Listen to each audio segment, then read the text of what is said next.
Hey there, traders. Stephen Kowitzel here with thetradersplan.com. Today we're going to cover trader psychology, and I'm going to discuss a few very specific rules that will have an immediate impact in your stock market success. So stay tuned.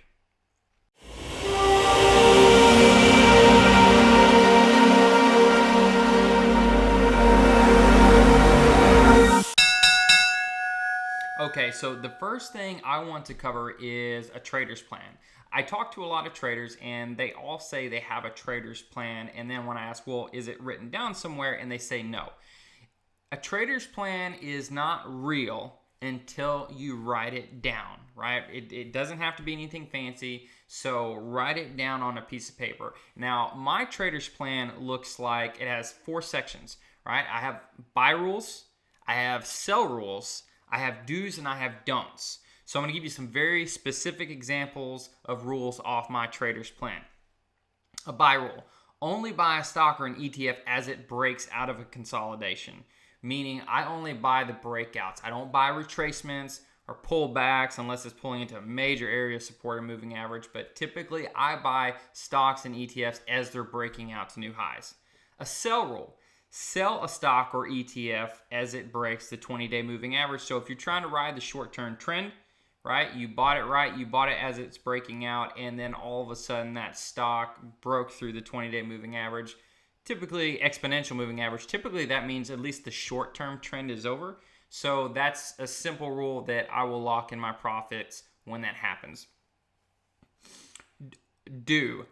I personally, and we're going to talk about this more in a little bit, but I like to wait until the final hour of the trading day before I buy or sell a stock. So we're going to talk about that more in a second. Don'ts: I don't buy stocks that have never turned a profit. So I'm not the kind of trader that's going to buy, some pharmaceutical company that's supposed to cure cancer, but it's never turned a profit, nor doesn't look to turn a profit as far as the eyes can see. So that's just a simple rule that I put on to keeps me away from those type of stocks. Now, rules are meant to be broken, right? And that's just a reality. So the more likely you are to stick to your rules if you have it written down, though. And traders plan, they change. Like, I add things and take things off to my list all the time. But again, we're trying to purchase stocks, ETFs, or investments, making trading as emotionless as possible, right? Taking the emotions out of trading. And if you have some very specific buy, sell rules, do's, don'ts, you're more likely to stick to it and leaving the emotions at the door. So let's go over one of my rules that I really, really like. It's really saved me some money. I'm going to go over a very specific example. I personally like to wait until the final hour of trading day before I buy or sell a stock. Now, why do I do that? Well, I'm sure this has happened to you. You buy a stock, it breaks out in the morning, or you buy it in the morning, and then by the end of the day, it rolls over and you're already at a 5-6% loss. Maybe you even get stopped out, right? So I'm trying to avoid that. If something is strong in the morning and it is continue to be strong in the final hour of the trading day, that shows me strength. That gives me a higher probability of success on my trade if it continues to hold the breakout. Even if I have to pay just a little bit more, maybe 1% more, or whatever the case is at the trading day, this is a risk-reward rule. So I would much rather pay a little bit more or just wait to make sure the breakout holds before I make that purchase. Now, I'm going to give you a real-life example. I have a chart of the Japanese yen, the currency, and we're looking at YCL, the ticker. Now, right here, you can see on this chart, right, it created a bottoming consolidation. 58.07 here was the high, so you want to buy that breakout. So what happened is the yen broke out right here. It punched through 58.07, and the high of the day was 58.40, and that's where it was at in the morning. So I was like, okay, cool, this is breaking out. So the yen broke out in the morning, but I said, you know what? I have a rule. I'm going to wait till the end of the day to make sure it stays strong and the breakout holds. Well, by about 2 hours before the market was closing, I started to see the yen slip, right? And it was slowly getting closer to $58. And before I knew it, in the final hour, the ETF was below the pivot, below the breakout. So what happened is, broke out in the morning and then reversed in the afternoon. Clearly, that's a sign of weakness. And when I see weakness, that's not something that I want to invest my hard-earned capital in. I typically just sit aside. So what I did, this simple trading rule, right? And whether it's this rule or another rule, the goal is for them to keep you out of trouble, right? So this simple trading rule, and what happened is it reversed below the pivot. By the end of the day, I avoided it. And then it rolled over, crashed through every major moving average, and even if you had had a 10% stop loss, you'd have been stopped out of this trade. So that simple rule kept me from losing money on this trade and actually allowed me to wait for the real breakout. And so I waited, and then about 2 weeks later, it came back, it retested it, and it had a successful breakout. I bought it, making some money off it. But that is just a real life example of how having some simple trading rules, to match your style can really help you succeed and really help you decrease your losses to put you in the highest probability type scenarios. When you're dealing with trading psychology and you're trying to put some rules in place and you having problems controlling your emotions, you really want to make trading as mechanical as possible. So I truly believe everything should have a stop order, right? You should have a stop loss in. My stop losses are typically anywhere from 6 to 8%, unless something gaps down on me and there's nothing I can do about it. I never take more than a 10% loss, right? Because a 10% loss can turn into a 20% loss, that can turn into a 30% loss. Now, why stop losses are so important is because 2 out of 3 times you get stopped out of a trade, wherever that stop is, that stock is going to turn right back around and go up and, go to the moon, right? We've seen it happen. It stops us out and then it moves higher. It's not the 2 out of 3 times.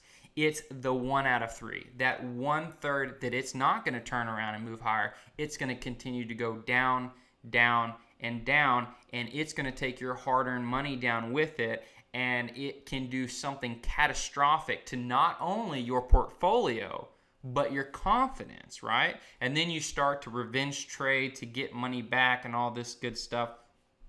It takes 100% gain, meaning a double, to break even on a 50% loss. So always use a stop loss wherever that is for you. I prefer to take small losses and let the winners ride. Stop losses are very important to make trading mechanical as possible. If you get stopped out, so be it. You can always buy a stock back. True? You can always buy a stock back if it turns around and goes back up, but it's just a lot harder to get those doubles and triples to make back your money of a catastrophic trade. So you get my point here, but I'm trying to drill it home. Always use stop losses. I also like to use sell limit orders. So for a perfect example, like let's say you buy GM at 31.63 and you're really only looking for about a 5 to 6% gain, maybe nothing huge. If you're confident that it's not going to hit your stop loss, you can turn right back around and put a sell limit order in at $33 for this example and hit, review order, place order. And what that does is it literally just takes the greed out of the equation. So you can say, you know what, I'm looking for a 5% gain. And that way you don't have to watch the stock during the day on your iPhone or on your computer screen. You can just let that gain be taken off the table automatically. Now, there's a lot of good reasons why you want to do this, but I really believe one of the most important things, really outside of not having to sit there and stare at your screen to get the best price all day, right, is there is something big that happens when you're automatically taking gains off the table, something big that happens to your confidence, right? Even if they are small wins. Trader psychology is all about confidence. If you are even taking small wins off the table, it's boosting your confidence And you're not going to be gun shy on certain trades, which we're going to talk more in a little bit, right? You're just taking those gains off the table, slowly boosting your confidence. So a good trading plan for your trader's plan might be, or a good rule will say, hey, I'm going to buy this stock. I'm going to sell half of my shares at a 10% gain, and I'm going to let the rest ride. So if you automatically put that sell limit in 10% above your purchase price and it hits, man, your confidence just got boosted, and you can still, you're not getting greedy, right? Because a lot of times what happens is you get a 15% gain, you get a 10% gain, you get a 20% gain. Sometimes that comes all the way back down to our purchase price, right? And we got greedy. We didn't take the profits when we had it, and then our confidence is shattered. So make trading as mechanical as possible. Yes, it sucks to be stopped out of a trade and watch it turn around, but we don't use stops for the reason that it's going to turn around. We use stops for that 1 in 3, those catastrophic trades that could really do some damage to your portfolio and your confidence. I use sell limit orders all the time. So this is something I suffered, and I didn't realize this until I reading Trading in the Zone by Mark Douglas. I suffered from a condition called trader's bias, all right? And I didn't realize I was doing this. So this was several years ago. I was looking at my post analysis. I realized that a lot of my biggest winners were my smallest positions. And a lot of my biggest losers, or my losers, were my biggest positions. And I started scratching my head. I'm like, And I didn't really realize what I was doing until I read that book. But what was happening is when you have a high growth stock or a volatile stock, those tend to be your the trades that are going to make you the most money. However, because they're volatile, you tend to take a smaller position. And the GMs of the world, the non-volatile stocks that make you feel good about yourself when you trade it, you tend to put more money in those because it's safe. It makes you feel comfortable. So a trading rule that I immediately put into place and saw big success almost right off the bat is I made all position sizes the same, right? So if you have a $25,000 portfolio, you should have five $5,000 positions. Now this is just an example, and everyone has to do what's right for them. But because I was lacking confidence on the more volatile trades, I was putting less money and I was making less money, and because of that. So what I did was I immediately said, okay, all position sizes the same. And what that did is that forced me to put a full position size on those maybe higher volatile names. But I immediately saw gains from those when otherwise I would have probably only taken a half position. But what that also does, it helps you weed out the junk. And when I say weed out the junk, I found myself really analyzing certain positions. And if I was uncomfortable taking a full position in a security, I just didn't buy it. So what this simple rule was helping me do, not only was it, helping me make more money in my more volatile or my high growth positions, but it was also weeding out some stocks or some trades that I was looking at that maybe aren't the highest probability trades. And if I wasn't comfortable with it, I just wouldn't buy it.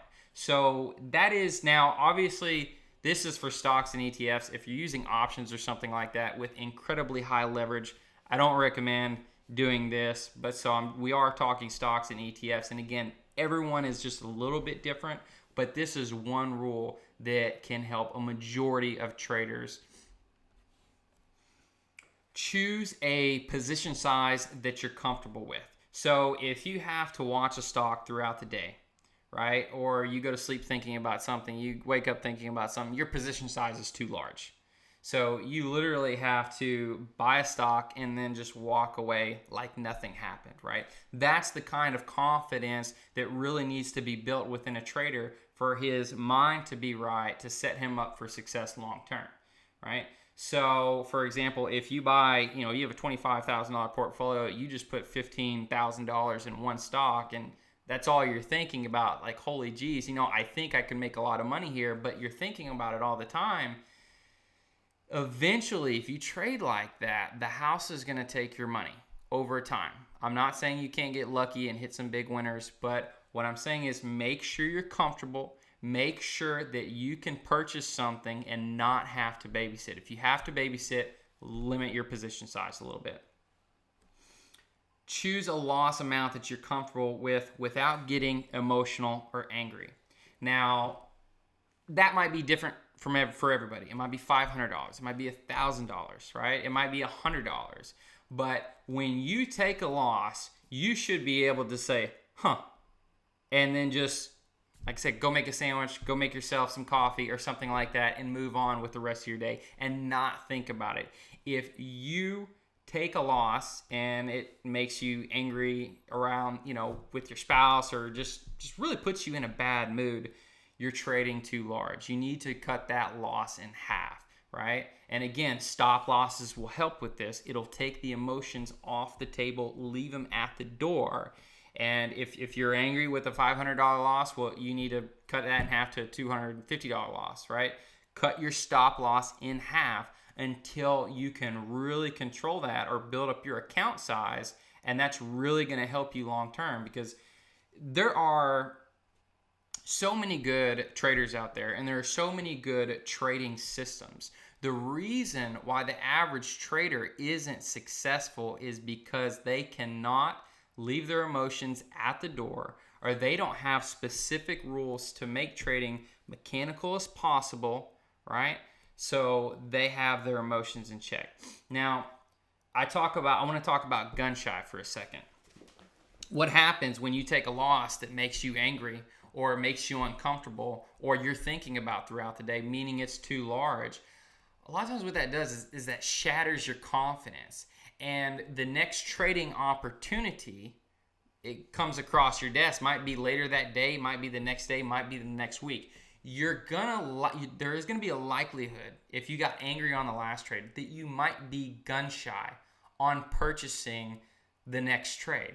In reality, your next trading opportunity has nothing to do with what happened, right?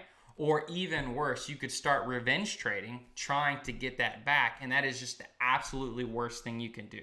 The worst thing you can do is make money from bad habits. So again, if it's $250 that you can take and walk away with and maybe not think about 5 minutes after that just happened, that's where you want it until you can slowly build that up. And it takes time. Guys, it's taken me a long time, and I still work on it, right?